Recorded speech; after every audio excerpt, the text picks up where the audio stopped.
ఒక ఆధారంగా చెప్పుకోవచ్చు.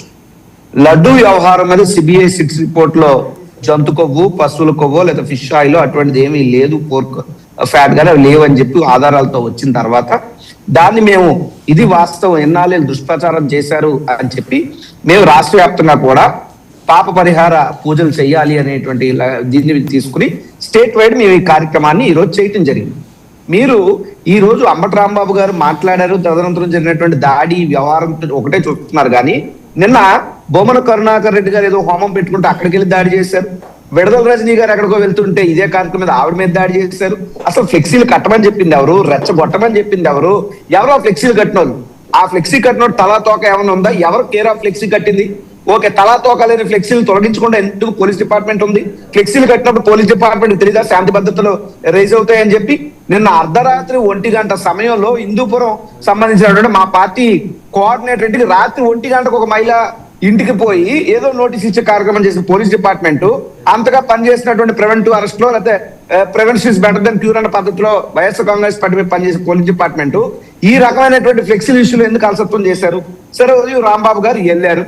వెళ్ళిన తర్వాత ఆయన మీద దాడి జరిగే కార్యక్రమం అక్కడ జరిగింది. అప్పుడు కూడా పోలీసులు ఎవరు అడ్డుకోలేదు, ఆ ఫ్లెక్సీలు చెంపలేదు.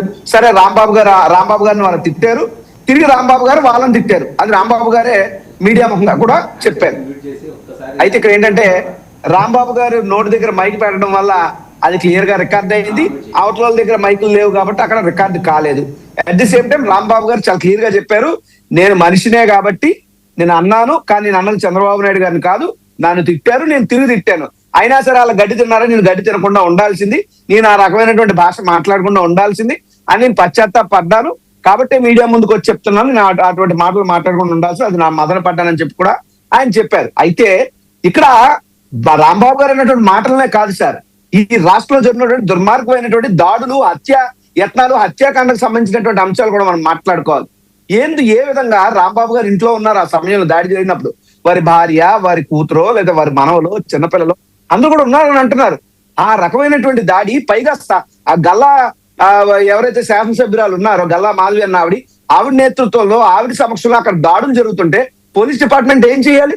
అయ్యా బాబు అని గడ్డం కింద బెల్లం మొక్క ఎట్టినట్టు అక్కడ వచ్చినటువంటి రౌడీలను, తెలుగుదేశం పార్టీ కార్యకర్తలు, నాయకులను వాళ్ళ చేతిలో వాళ్ళ బొజ్జగిస్తారా? వీళ్ళు రాడ్లు అవి తీసుకోకుండా బొజ్జగిస్తారా? లాఠీ చార్జ్ చేయాల్సిన అవసరం, బాధ్యత లేదు అక్కడ?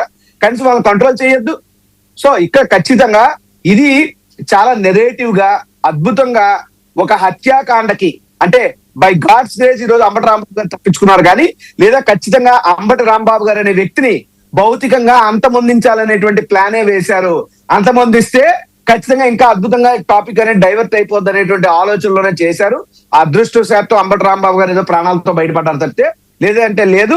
ఇది ఖచ్చితంగా ముమ్మాటికి ఒక శాసనసభ్యురాలు ఏదో బయటకు వచ్చో మనోభావాలు ఏదో అయినాయి అని చెప్పో, లేదో తొందరపడో ఒక శాసనసభ్యురాలు గారి నాయకత్వంలో జరిగే వ్యవహారం కాదు.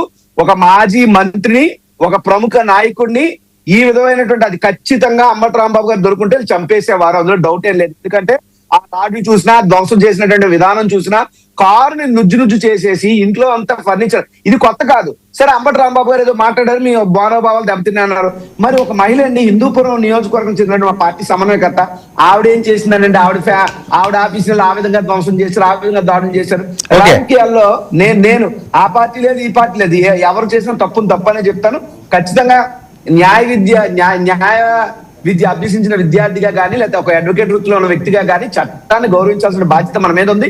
నేను ఇప్పుడే చెప్తున్నాను, గతంలో ఒక మీడియా సంస్థ మీద కూడా దాడి చేశారు. ఏదున్నప్పటికీ దాడులు, ప్రతిదాడులు, బల ప్రదర్శనలు ఇది తప్పు. ప్రజాస్వామ్య వ్యవస్థలో ఏదైనా ఉంటే చట్ట ప్రకారంగా మీరు కేసు ఫైల్ చేయండి, దాని ప్రకారంగా సెక్షన్ ఏం చెప్తే, చట్టం ఏం చెప్తే చేయాలి తప్ప ఖచ్చితంగా అంబటి రాంబాబు గారి మీద జరిగినటువంటి దాడిని వైఎస్ఆర్ కాంగ్రెస్ పార్టీ తీవ్రంగా ఖండిస్తా ఉంది. 24 hours Rajiv, 24 hours deadline ఇచ్చారు ఆయనకి, టైం లైన్.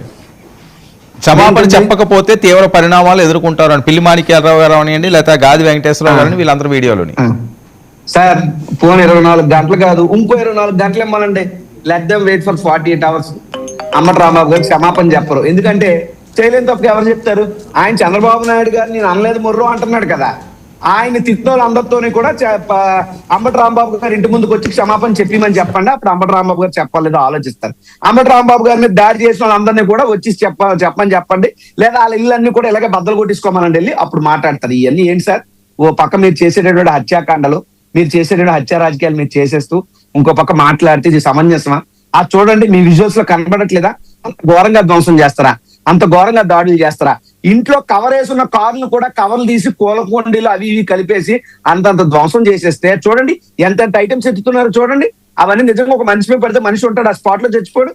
కేవలం అంబటి రాంబాబు గారిని రాజకీయంగా ఎదుర్కోలేక ఆయన్ని భౌతికంగా అంతమొందించాలనే లక్ష్యంతో మాత్రమే ఆయన హత్య చేయాలనేటువంటి కుట్రలో భాగంగానే ఇది జరిగింది.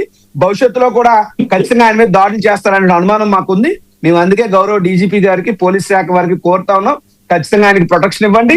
ఈ రకమైనటువంటి వ్యవహారం పోలీసులు కూడా అంత నెమ్మదిగానో అంత ఇదిగానో లిబరల్ గానో ఉండకూడదు. పోలీస్ వ్యవస్థ స్టబ్బన్ గా ఉండకపోతే మాత్రం ఖచ్చితంగా ఈ రాష్ట్రం శాంతి పూర్తిగా పాతాళానికి పోతే ఇప్పటికే చాలా శాంతి భద్రతలు లోపాలు ఉన్నాయి. ఆంధ్ర రాష్ట్ర వ్యాప్తంగా కూడా ఇంకా దెబ్బతినే విధంగా ఉంటది.